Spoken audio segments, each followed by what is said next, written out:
Close your eyes for a second and picture ancient Rome. You're probably seeing gleaming white marble columns stretching toward a perfect blue sky. Toga-clad senators strolling across clean stone plazas. Soldiers marching in perfect formation past grand temples. A city of order, discipline, and timeless beauty. It's a powerful image. It's also almost completely wrong. The Roman cities you learned about in school, the ones Hollywood has been recreating for a century, have almost nothing to do with what daily life actually looked like, sounded like, or smelled like in the ancient world. And once you find out what was really going on in those streets, you will never look at Rome the same way again. This is the story history forgot to tell you. Let's start with the most fundamental lie of all. Walk through any museum of Roman antiquities today, and you will see it everywhere. White. Pure, cold, pristine marble white. The statues, the columns, the busts of emperors stare down at you with blank stone eyes. This aesthetic has shaped how we imagine the entire ancient world for generations. Here is the problem. It is a complete accident of time. Roman cities were not white. They were explosively, almost overwhelmingly colorful. Archaeological evidence recovered from the ruins of Pompeii, preserved under volcanic ash since 79 AD, reveals that virtually every public surface was painted in vivid shades of deep red, warm ochre, bright yellow, cobalt blue, and earthy green. Frescoes covered the walls of temples, bathhouses, shops, and homes. Even the great marble statues that line our museums today were originally painted with lifelike skin tones, colored robes, and detailed facial features. The white marble look we associate with Rome and ancient Greece is not classical purity. It is just what happens to paint after 2,000 years of exposure to the elements. We inherited a faded skeleton and mistook it for the whole picture. Now let's talk about what your nose would have told you the moment you stepped into a Roman city. Because if the colors would have overwhelmed your eyes, the smell would have stopped you dead in your tracks. Roman cities had no zoning. A butcher shop sat next to a temple. A garum factory producing the pungent fermented fish sauce Romans put on virtually everything operated just down the street from a wealthy merchant's home. Livestock, including cattle, pigs, and goats, moved freely through the same streets where senators conducted business and children played. And the sewers. Rome did have an impressive sewage system for its time, the Cloaca Maxima, which still exists under modern Rome today. But it did not connect to most private homes. Residents who could not afford to empty their chamber pots at public facilities simply threw the contents into the street. Roman law technically prohibited this. It happened anyway, constantly. The great Roman satirist Juvenal, writing in the 1st century AD, described the experience of walking through Rome's streets at night as a genuine survival challenge, dodging falling pottery, waste thrown from upper windows, and worse. This was not the exception. This was Tuesday. But Rome's engineers did leave one lasting solution to all that filth flowing through the streets, and it is one of the most brilliant pieces of urban design the ancient world ever produced. Look at photographs of Pompeii's excavated streets today, and you'll notice something unusual. Raised stone sidewalks line both sides of the road, elevated nearly a foot above street level. At regular intervals across the road itself, you'll see large stepping stones positioned with careful precision, evenly spaced, rising just above the surface. These weren't decorative.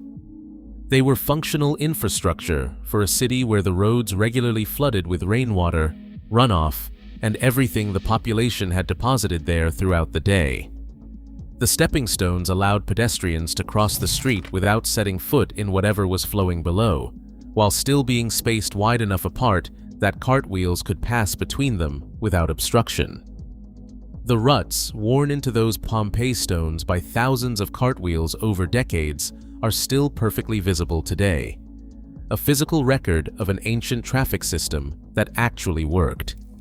Speaking of daily life, let's address something that will feel surprisingly familiar. Ancient Romans had fast food, and they were absolutely obsessed with it. Scattered throughout every excavated Roman city, archaeologists have discovered structures called thermopolia. These were permanent, built-in street food counters, typically featuring a stone counter facing the street with large circular openings cut into the surface.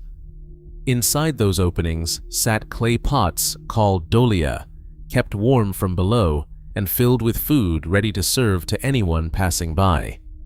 The menu typically included spiced wine, lentil stew, olives, bread, cheeses, and various meat dishes.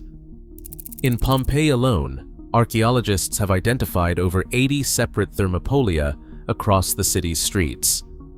The reason these were so popular is not just Roman convenience culture. Most residents of Roman apartment buildings had no kitchen at all. Open cooking fires inside the densely packed multi-story apartment blocks that housed the majority of Rome's population were considered an unacceptable fire risk. If you lived in one of those buildings, and most urban Romans did, you ate out every single day.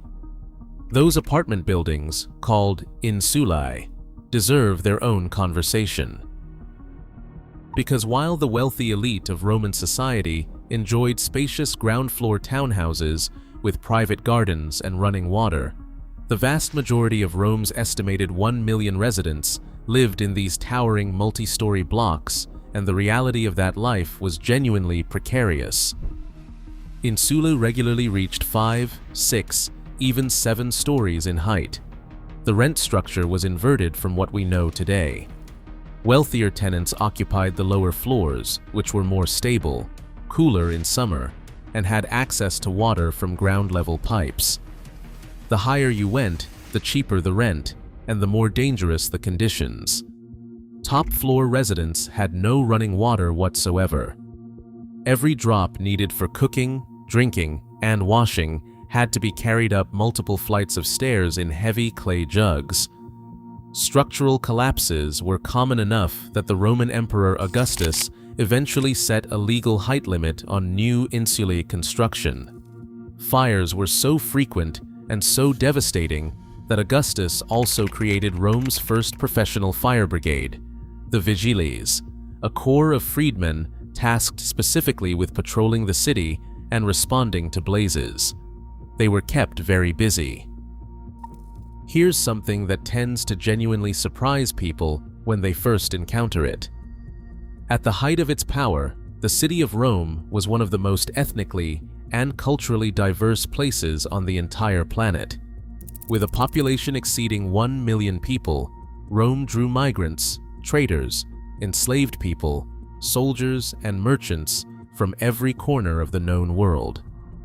Inscriptions discovered across Rome's ruins have been found, written not just in Latin, but in Greek, Aramaic, Hebrew, Coptic Egyptian, and Celtic languages, sometimes on the same city block.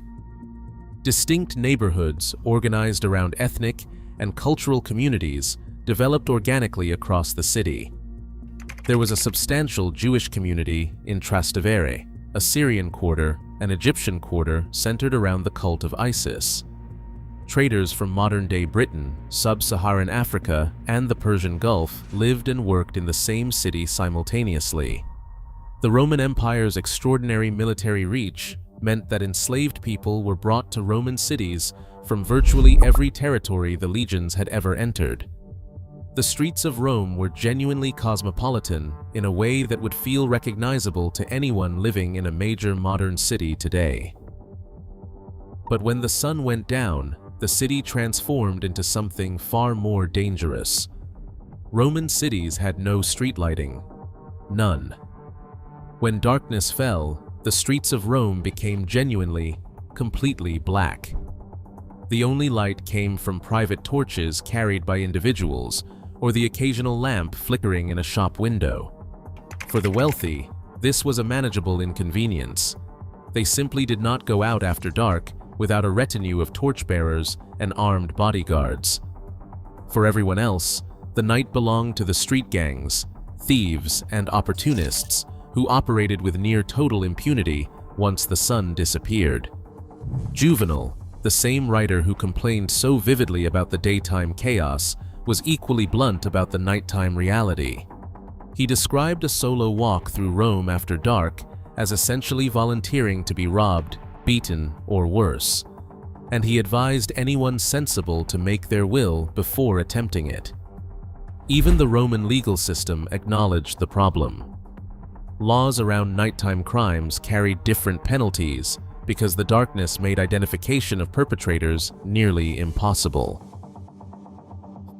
Finally, let's deal with the biggest myth of all, the one that shapes how almost everyone understands the entire arc of Roman history. Rome did not fall. Not the way the story is usually told. The popular image of Rome's collapse is dramatic and sudden. Barbarians at the gates, the eternal city crumbling, civilization extinguished in a moment of catastrophic violence. It makes for a compelling story. It is not really what happened. The transformation of Roman urban life was gradual, uneven, and spread across centuries. Many of Rome's greatest cities did not empty or collapse. They evolved. The street grids, the sewers, the aqueduct systems, and the building foundations of Roman cities became the literal physical foundations of medieval and modern European cities. Walk through the center of cities like London, Paris, Barcelona, or Cologne today, and you are walking streets that follow Roman layouts laid down 2,000 years ago. And in the East, Rome did not fall at all. Constantinople, the eastern capital founded by Emperor Constantine in 330 AD, continued as the beating heart of Roman civilization for another 1,000 years after the Western Empire dissolved. The Eastern Roman Empire, which we call Byzantium, survived until 1453, making Rome's total run as a continuous civilization one of the longest in human history. The real story of Rome's end is not collapse, it is transformation. A civilization so deeply embedded in the infrastructure of the Western world that even after its political structures dissolved, its bones kept shaping everything that came after. Roman cities were loud, crowded, colorful, chaotic, diverse, and dangerous. They were built by brilliant engineers and inhabited by ordinary people trying to navigate all the same challenges of urban life that we still face today. The sanitized, marble-white, perfectly ordered Rome of our imagination was never real. The real Rome was far messier, far more human, and honestly far more interesting than anything Hollywood ever put on screen. Knowing what those streets actually looked and felt and smelled like does not make Rome less impressive. If anything, it makes the achievement more remarkable. They built something that lasted forever out of glorious, beautiful chaos. If this changed the way you see the ancient world, subscribe for more history that digs past the textbook version and tells you what was really going on.